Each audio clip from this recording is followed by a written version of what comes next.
Rebonjour, une autre petite vidéo là, sur le montage de la Solo 667 à 30 euros là que j'ai acheté. Vous voyez, ça commence à prendre forme, hein, vous voyez. Là, c'est l'ancien piston qui avait serré.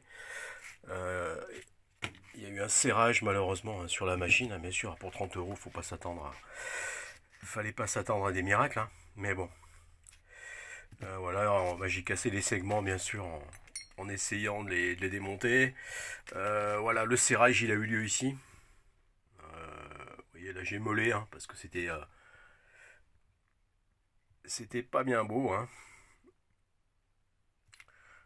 Donc j'attends le nouveau piston là. Alors apparemment, hein, il y a une grosse question, hein, sur ces pistons, hein, parce que ceux qui sont vendus sur internet, il y en a beaucoup qui ont une espèce de gorge là, hein, une espèce de truc à l'intérieur, hein. Ça fait comme vous voyez, ça fait comme une bande, en aluminium, hein, bien sûr, hein, ça fait comme une bande tout le tour là, vous voyez. Voilà, ça fait ça avec un creux, donc là c'est plus bas que sur le haut là, vous voyez. Donc il y a une grosse polémique là-dessus. Enfin, il y a pas une grosse polémique, il y a eu quelques questions qui se sont posées là-dessus. Est-ce que c'était pas le piston de la Solo 667 SP, hein,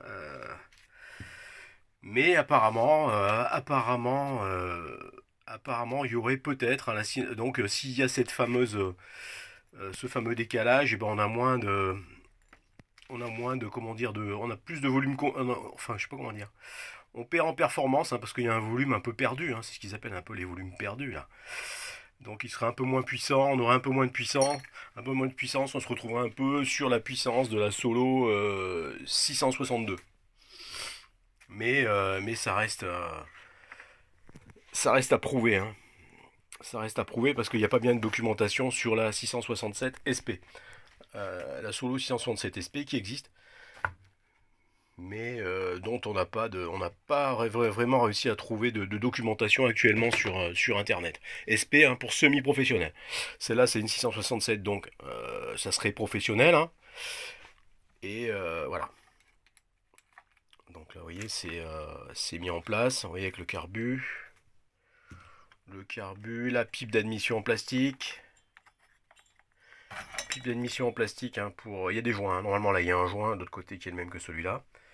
Une pipe d'admission, hein, bien sûr, pour éviter que la chaleur elle remonte, hein, jusqu'au carbu, hein, ce qui causerait, comme sur les voitures, des problèmes de démarrage.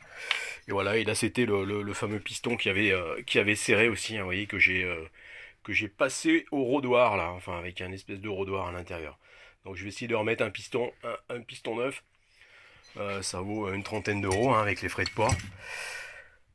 Voilà, un nouveau piston neuf, hein. Bon, celui-là il irait pas mal dedans, hein. Vous voyez comme ça fait pchit à la fin là.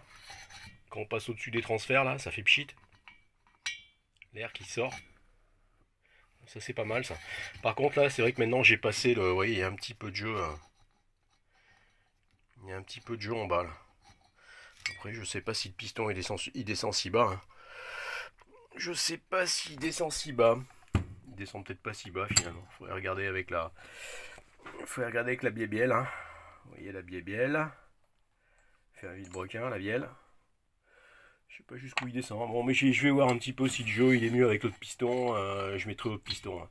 Mais celui-là, c'est vraiment, par contre, un piston d'origine Solo. Je vois pas le numéro, quoique il y a un numéro au fond. Je sais pas s'il correspond à celui qui est sur les vues éclatées, hein. Mais bon, ça c'est vraiment le piston d'origine. Voilà, j'ai remolé un peu l'emplacement des segments, hein, parce que avec le serrage, ça avait écrasé ici un petit peu les segments, ça les avait encastrés à l'intérieur, là, ça les avait pas soudés, mais bon, enfin un petit peu quand même, quoi. Voilà. Voilà, j'ai passé, vous voyez, je me suis fabriqué un espèce de rodoir là, hein, parce qu'il faut passer un coup de rodoir, hein, sur les cylindres comme ça, hein.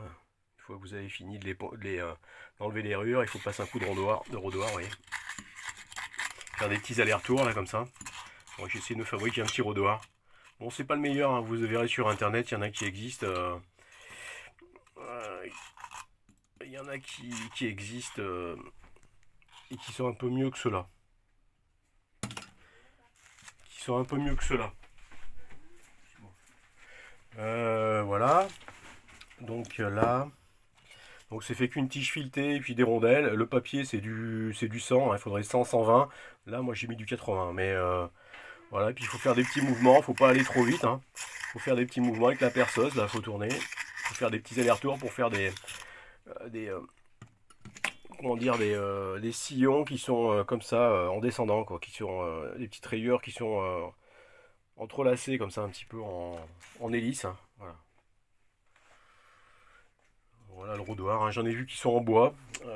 J'ai vu un gars là, un gars qui l'a fait sur un truc en bois comme ça.